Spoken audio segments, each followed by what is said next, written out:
ఇరుముడి 2 hours 25 minutesతో థియేటర్లో release అయింది. ఈ సినిమా ప్లాట్ ఏంటో మీరు ట్రైలర్ చూస్తేనే మీకు అర్థమవుతుంది. హీరో ఒక ఊర్లో ఉండే పక్కా తాగుబోతుగా, బాధ్యత లేని మనిషిగా కనిపిస్తాడు. కానీ తన చిన్న కూతురి మాట కోసం ఆమె మాట కాదనలేక అయ్యప్ప స్వామి మాల అయితే ధరిస్తాడు.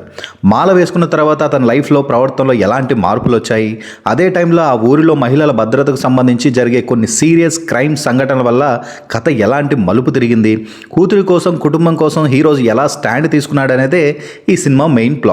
చాలా రోజుల తర్వాత రవితేజను ఒక గ్రౌండెడ్ ఎమోషనల్ రోల్లో చూస్తాం. ఎప్పటిలాంటి ఓవర్ ది టాప్ కామెడీలు, లౌడ్ బాడీ లాంగ్వేజ్ లేకుండా ఒక తండ్రి పడే బాధ, ఆవేశం మార్పును చాలా మెచ్యూర్డ్గా చూపించారు. రవితేజ అండ్ చిన్న పాప నక్షత్రం మధ్య వచ్చే సీన్స్ సినిమాకి మెయిన్ పిల్లర్.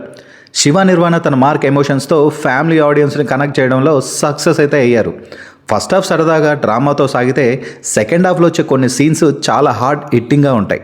ముఖ్యంగా సొసైటీలో జరిగే కొన్ని క్రైమ్ ఇష్యూస్ను డీల్ చేసిన విధానం మనల్ని అయితే థింకింగ్ చేస్తుంది. ప్రియా భవానీ శంకర్ తన రోల్కి న్యాయం అయితే చేశారు. సాయి కుమార్ అండ్ అజయ్ ఘోష్ వాళ్ళ క్యారెక్టర్స్ చాలా ఇంపార్టెంట్.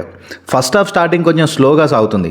అలాగే సెకండ్ హాఫ్లో వచ్చే కొన్ని టెస్ట్లు ముందే ఊహించేలా ఉండడం వల్ల కొన్ని సీన్స్ అయితే సాగదీసిన ఫీలింగ్ అయితే వస్తుంది.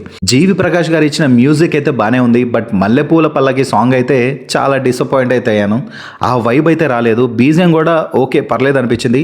బట్ యాక్షన్ సీన్స్లో బీజిఎం ఇంకా స్ట్రాంగ్గా ఉండాల్సింది. సో ఓవరాల్గా చెప్పాలంటే రొటీన్ ఫైట్లు, రొటీన్ కమర్షియల్ ఫార్ములా లేకుండా ఒక మంచి ఫీల్ గుడ్ మూవీ చూసిన ఫీలింగ్ అయితే వస్తుంది.